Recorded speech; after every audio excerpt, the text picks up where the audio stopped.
Toastmaster, fellow Toastmaster, and most welcome guest. John, what a powerful speech. Okay. Welcome, Dano. If you live back in the early 70s, you've heard that generally at the end of the show, the title of the show was Hawaii 5-0. It's a great show. Jack Lord played Steve McGarrett, very wise and smart detective. His sidekick was Danny, played by James MacArthur. They had a couple of other members on their detective team, but what a powerful team they made in generally making arrests. And at the end of the show, we all know that Steve McGarrett would say, "Book him, Dano." Well, you know, after the show, most people probably didn't care what happened. Let me take you behind the scenes of what happened when they said, "Book him, Dano."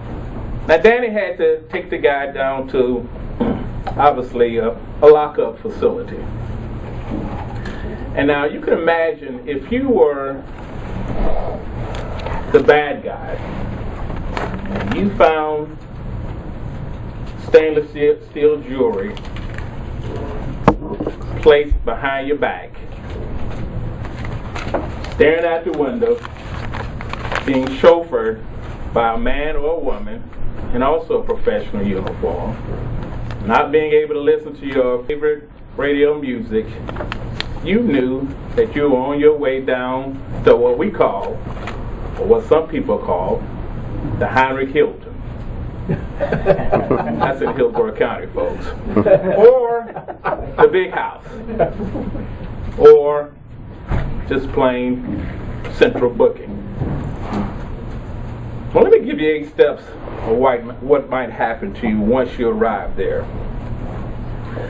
Generally, you're greeted by another officer, and prior to you actually entering the facility, we place you in what we call a vestibule area. It's an intermediate area prior to you actually entering the main facility.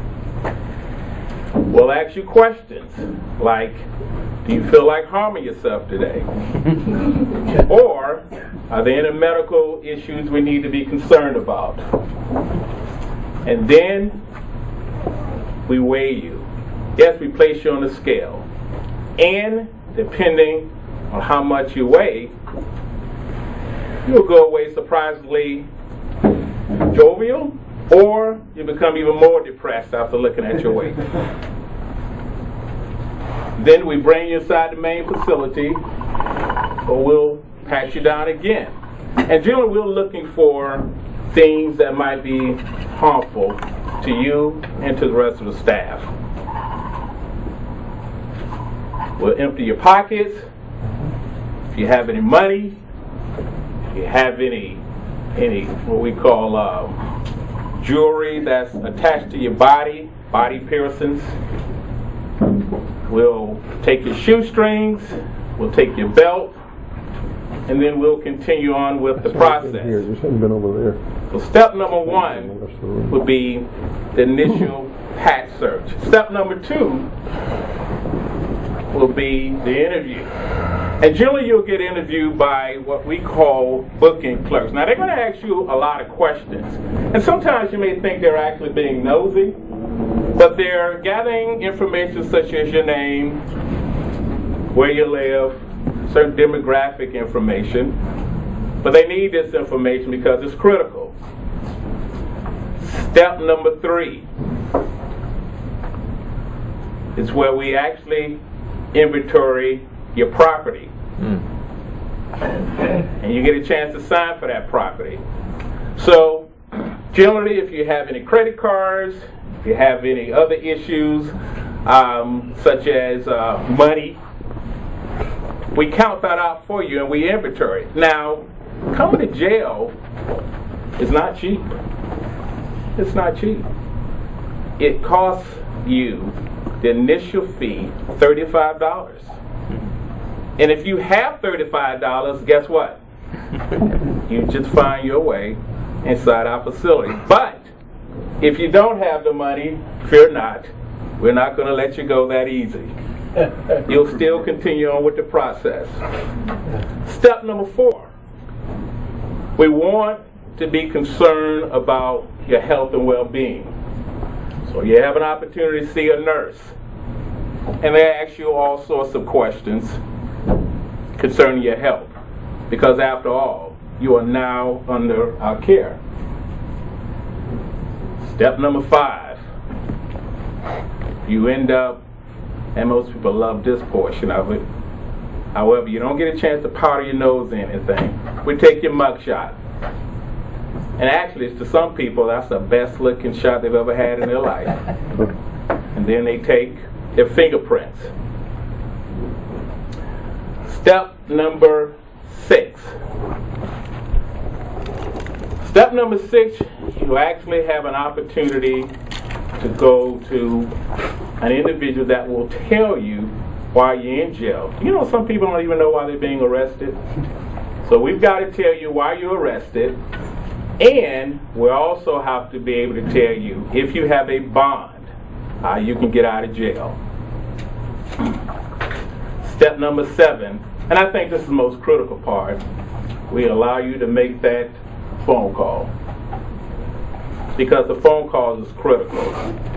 Sometimes you may be able to call someone to get you out of jail, depending on the charges and the bond amount. Step number 8, if you can't get out of jail, well then you have an opportunity to wear a uniform. Now that uniform is very bright orange.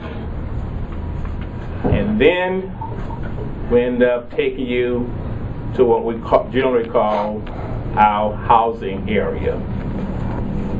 Altogether, folks,